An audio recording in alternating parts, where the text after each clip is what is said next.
என்னவா உங்களை கன்சிடர் பண்ணுறீங்கண்ணே? நான் தான் அது தேடின்னு தான் இருக்கேன். இட்ஸ் டெம்பரரி தானே. லிங்க்டின் பேஜில் கூட நான் வச்சிருக்கேன், we are not nouns, we are verbsன்னு சொல்லிட்டு நான் ஒரு விஷயம் வச்சிருக்கேன். நம்ம ஒரு குறிப்பிட்ட விஷயம் தான் நம்மளை அடையாளப்படுத்திக்கவே முடியாது. நம்ம டெய்லி ஒரு விஷயமும் மாறிட்டே இருக்கோம். ஸோ அப்போ அந்த அடையாளப்படுத்துறது ஒரு பாயிண்ட்லெஸ்ஸான ஒரு விஷயம் தான். என்னவா அடையாளப்படுத்திக்கணும்னு விருப்பம் இருக்கிறேன்? நல்ல மனுஷனாக சந்தோஷமாக இருக்கணும், ஹர்ட் பண்ணாமல் இருக்கணும். அது என்ன சொல்கிறதுன்னு தெரியல.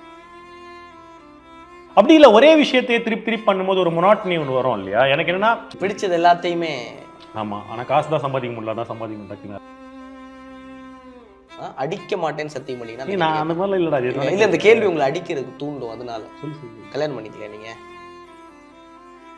இல்லை, லவ்வும் பண்ணியிருக்கேன்ல, 2-3 பிரேக்கப்லாம் இருக்குல்ல. ஸோ ஏன்னா என்ன மாதிரி ஒரு சுயநலமான ஒரு பர்சன் நம்ம இஷ்டத்துக்கு ஒரு ஜோனில் ட்ராவல் பண்ணிட்டு இருக்கோம். எல்லா இடத்துக்கும் வருமானு தெரியாது. அவள் லைஃப் வாழணும்ல, நம்ம இஷ்டத்துக்கு எடுத்துட்டு போகக்கூடாது இல்லையா?